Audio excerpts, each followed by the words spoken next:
welcome to our Kokedama tutorial, well, our Kokedama turtle tutorial.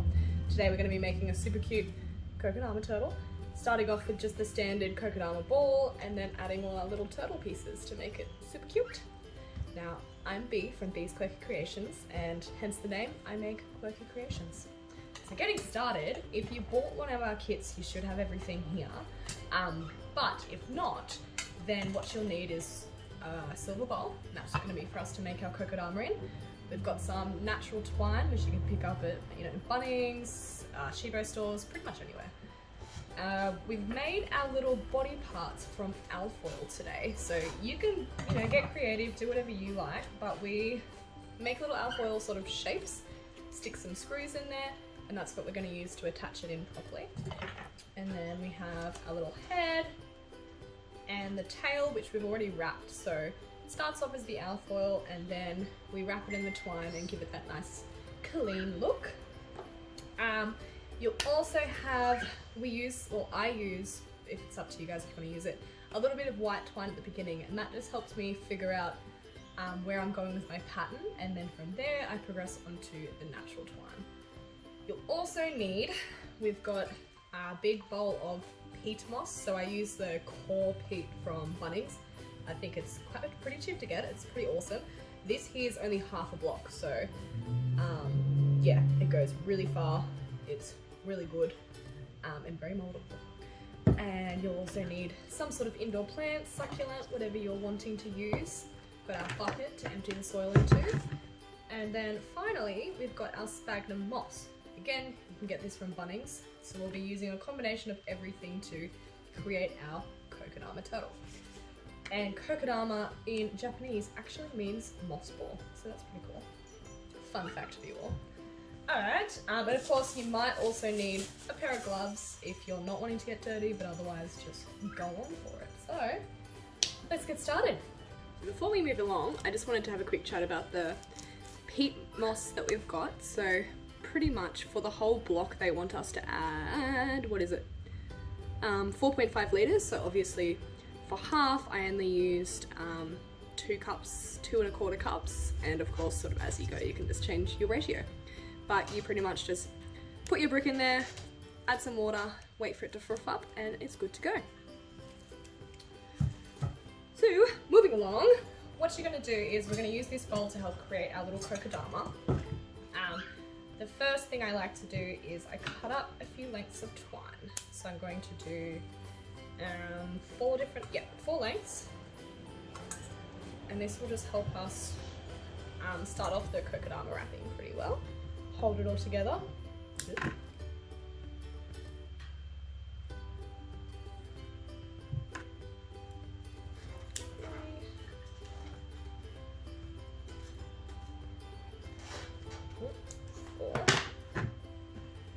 Now you do want to try and make sure it's relatively even, I guess. But that's looking pretty good to me. So now that you've got your twine down, what you want to do is starting off with a layer of moss, then we'll have our peat moss, which will be around our indoor plant. So what I'm going to do is I'm just going to push this aside a little bit. Grab the pot, which you probably can't see in the angle, the camera. Gently just squeezing your pot, or if you did get a kit from us, you would have already gotten it bare rooted, so it'd be good to go. Now it all depends on how established the plant is when it comes to roots. You can see this one here, it doesn't really have too much going on, so you want to definitely add a good amount of peat moss around this one. It's actually in one of those little seedling blocks. Put the dirt aside. I'll sit that little guy there for now. And now we're going to get our moss. So, if you see here, I'll bring this to the back. If I give it a good squish, you can see there's actually quite a lot of water coming out of there. So you want it to be really hydrated, very wet. It makes it easier for you to mold.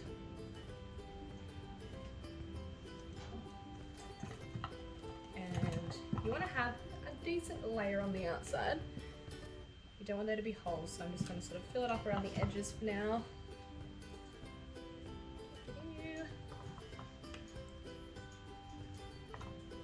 Oh, and I didn't mention at the beginning, but this is a very casual tutorial today. I'm in my dressing gown, I'm chilling, not the usual tutorial setup, but hey, it does the job. So, we've got our moss there for now. Grabbing our peat moss. So the difference between these two as well is they're both from the same area. However, they're both grown in boggy marshes. This stuff is the stuff that's grown up, sort of settles on the bottom underneath the water. This stuff here is the moss that grows on top. So another little fun fact for you. Grabbing our peat moss, I'm just going to start out with a little layer on the bottom. Like so. Grabbing our plant, you can pop him on top, and then we're kind of just going to make a little peat moss volcano around it. And you can see as I'm working it, it's actually quite pliable. It's really great to work with.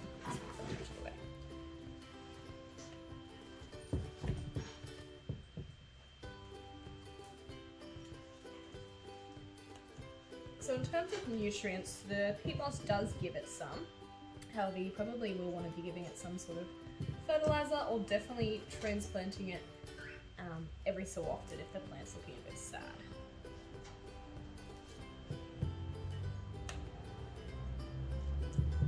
But I've also found, I use the peat moss because it is really good to ship, obviously, but you can also do a sort of 50-50 potting mix garden soil mixture, which works really well.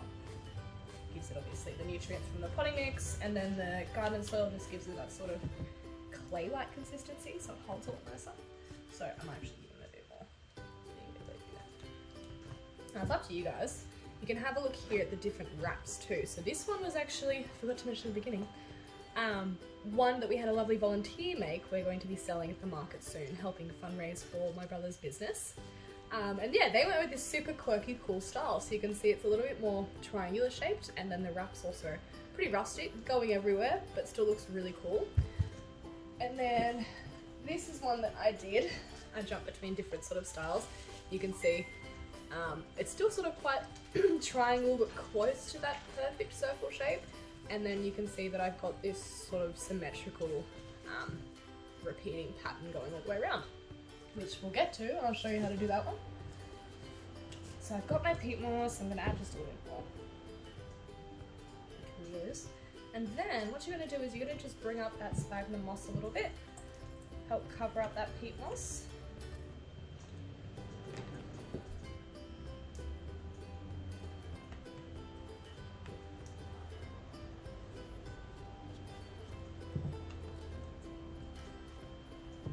Now, there's a lot of moss there at the moment. So what I'm going to do is grab my little bits of twine, give it a bit of a tug so you can find out the other end. Got that here. It's up to you guys if you want to go straight through the middle. This one's quite easy to separate, but I am just going to go through the side of it. So I pull that over, see I've pulled it up, and I'm just going to tie this off at the top. Ensuring to pull it pretty tight. You do want to restrict that moss in, hold it in place. And hold your nose, doesn't get confusing. Yep, this one and this one. And tie it to this side. It's a bit tricky sometimes with all the leaves.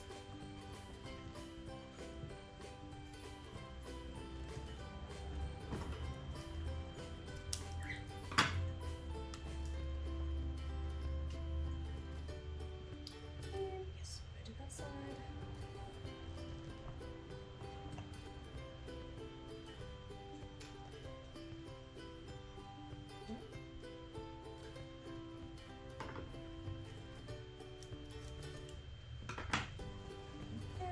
The final one. So it's honestly only recently that I found out that this silver bowl idea works amazingly. Beforehand I was just doing it on a flat table, and you know, I still managed, but this is different. Alright, so now that those are on, just go through, and you also want to get your hands underneath it, give it a good smush.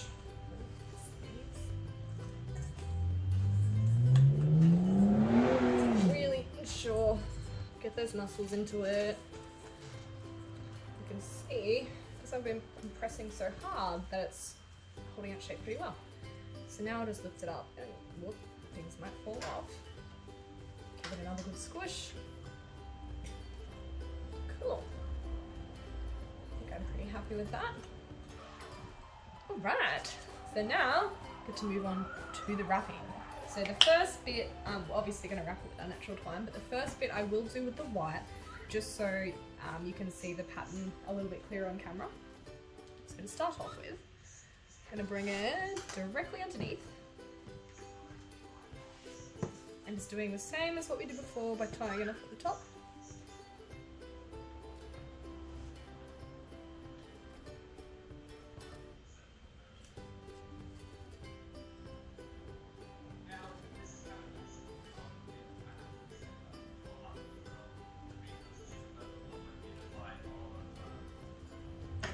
Trim the tail and not the plant. Okay, so a little bit of a visualization thingo. So if we have a look at this white twine that we've got here, you can see how we've got that repetitive pattern happening. It's very similar, well, pretty well exactly the same as the pattern that we do on our Kokedama. So I'll do a couple of little wraps just to show you. You can see on this side, we're going to be wrapping just to the, what are we, left? This is my left hand, probably right for you guys, I'm not sure. Just to that side, and then if you bring it over, you see we're doing the same thing. Go over, twist, just to the side of it. Over, just to the side. So it's just a matter of sort of going around, around, around, and you sort of spin it and twist it, and you keep going around. It's always something that I struggle to talk about in words. My words just don't come out properly, but I'll show you and that should help. So, what we've got is our little wrap around, and to begin with, oh I'm sorry, little plant broke off. To begin with, we're going to go to this side. So going that, directly underneath, and then to this side. Oh, we're going around, underneath, to this side. So I'm pretty much just constantly trying to go directly across. So next one I'm going to go here, and then here, and then here, and then here.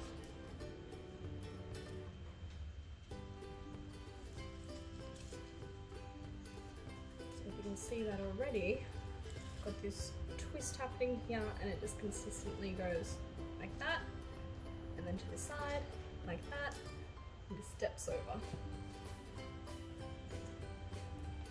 I mean, if you can't, if you struggle to grasp this sort of pattern, that's absolutely fine. It takes quite a while to master, and a lot of people do struggle with it. So that's why if you want to do your own cool rustic pattern, just go for it, then totally can. So I'm just going around and over. And now, it's getting a bit tricky to see. Moss is a bit frothy.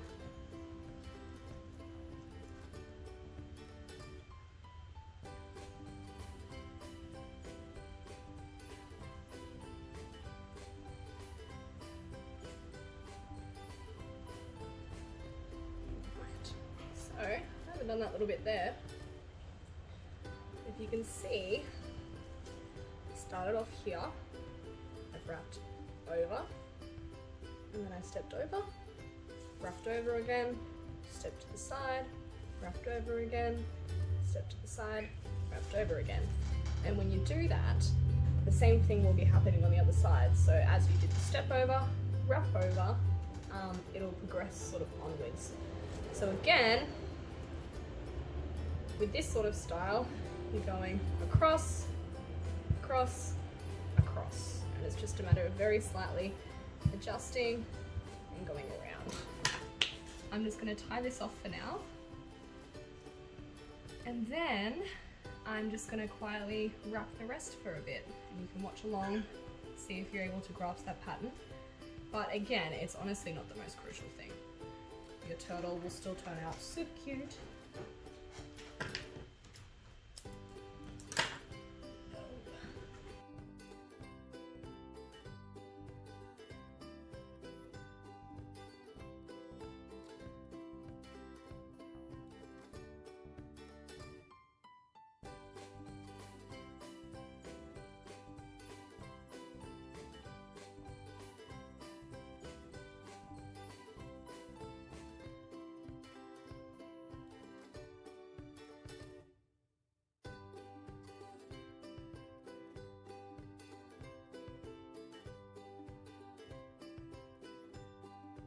Which was a mistake. So we've gotten a pretty good amount of the way through. You can see we've got this sort of nice pattern happening. It gets to a point where it gets pretty easy because once you've done a few rows, you're able to just continue on the pattern that you were doing. And then what you can also do at this point is give it just a good smush. This is where heaps of water's going to come out too. And just try and make sure you get that good shape that you want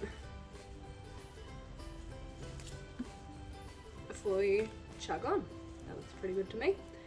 So now I'm just going to keep doing that wrapping pattern around and around and around as they keep twisting.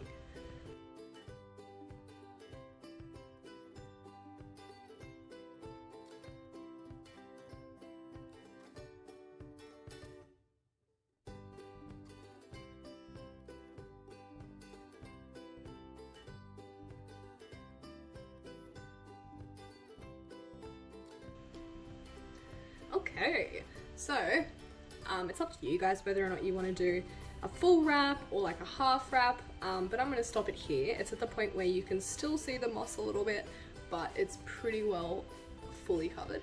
You can see we've got this nice pattern happening, again, doing the whole wrap around, and you can see that it sort of does this nice twisting motion. And again, I forgot to mention before, try and ensure that it does have a nice flat base on it. That way when you stick all your little pieces on, it's going to sit nice and flat and good. Alright, so I'm going to cut mine off there and just tie it off at this little top point, sort of wrap it around and tie a knot. And then we'll be able to move on with our little pieces. So moving on to the last thing, we're going to be wrapping our little body parts with twine. So you can see here I've just done this sort of simple wrap around. So what we do is, we'll start off with this one. I put a nice sort of strip of glue. Now this is a tacky glue, but if you want to use PVA or something else, that would work as well. So just a little big block. And that'll just ensure that as I wrap it around, it sort of holds it in place a little bit. So I'm simply just gonna push down gently. Just hold my finger there for now. It is a bit sticky. And then you commence the wrap. So it's up to you guys. You can wrap around as many times as you want. You can make it as thick or as fat as you want. If you notice something's a little bit peculiar shaped, you can just wrap more in one section. So say this guy, I might wrap more a little bit over these indented spots. So obviously the other four bits aren't perfect. And it is slipping a little bit, so you can also go through and put glue elsewhere. So I might go and put a little bit over this side. And this also dries completely clear, so you don't need to stress about that part.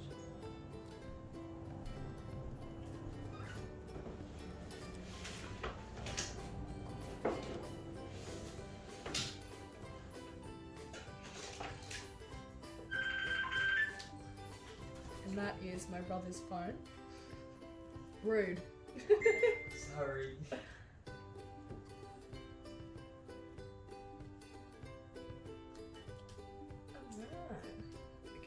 That is very dodgy to begin with. I will go back and fix that up. But that's sort of the basis of it. You can find that things aren't drying if you rub your finger over the top of it, give it a bit of that body warmth. That helps stick it in place. So I'll do the same here. Smooth it out.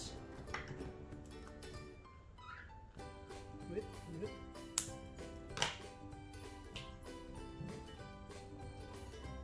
Just trim it off. At the moment it's a bit bodged.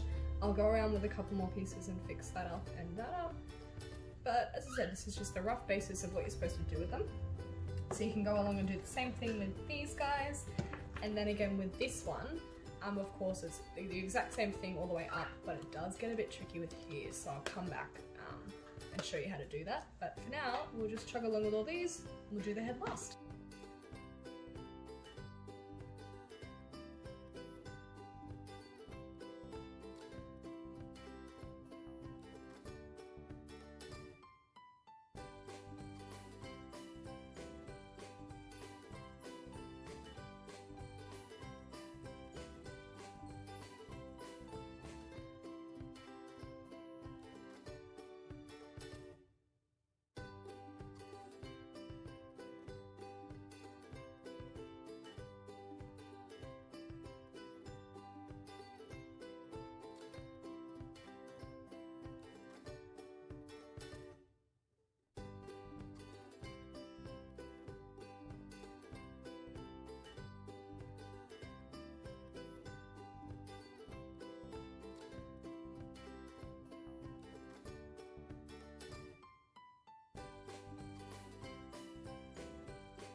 Holding pretty good. So if you find that you've got little sections like this where they've got gaps, what you can do is snip off a little bit of twine. And say this little section, for example,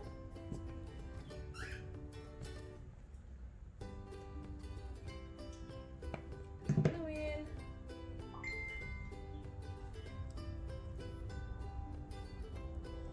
and cover it up with twine. So you can just go through and do sort of little patch jobs with extra bits of twine if it does move around too much. So I'd go through and do a couple there, maybe one in here.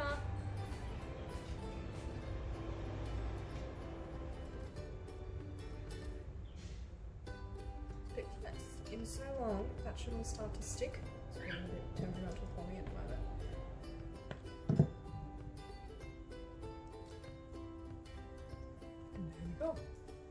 So we've got our head. I was lazy and I only did 2 legs today. You can see that there's still a few gaps, so I could go through and fix those. And with this section here, you can see there's still a bit of alfoil showing. So what you can do is when you just push that up against your turtle, just really squish it in so you can cover that up. Alright, let's attach these to our turtle. So I've got our shell. What we're going to do first is we'll attach. Let's start off with our tail. So the tail doesn't have a screw in it. You should have a little bit of wire if you bought one of our kits in the kit to use. Otherwise, just give yourself a bit of tie wire. Pop it in your little sort of triangle tail shape, and then just really gently pushing it in. Whoop. You might find that it'll come off like that sometimes. Just stick a bit of glue in. Should be good to go.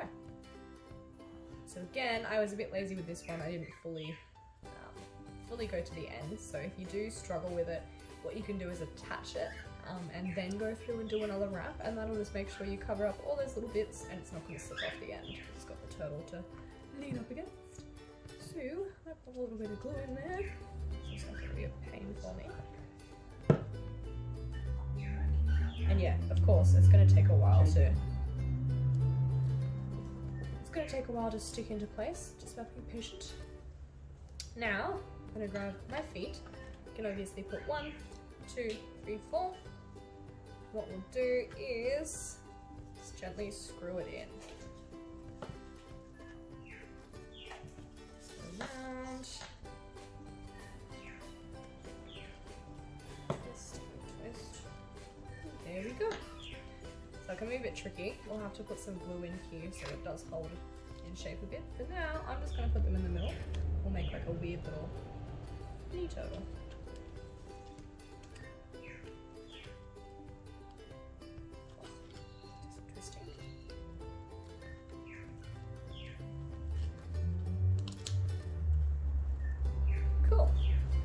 So that'll be the 2 front or back legs, and then you put a couple more there.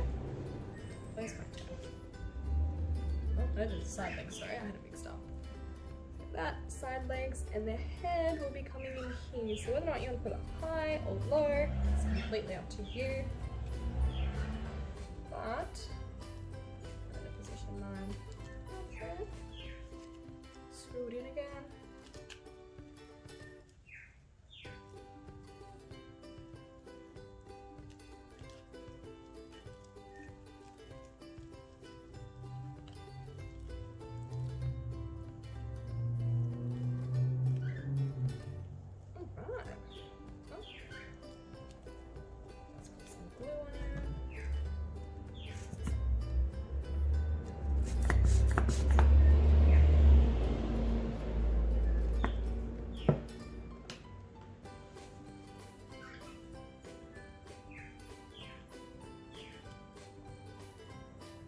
Give it a push.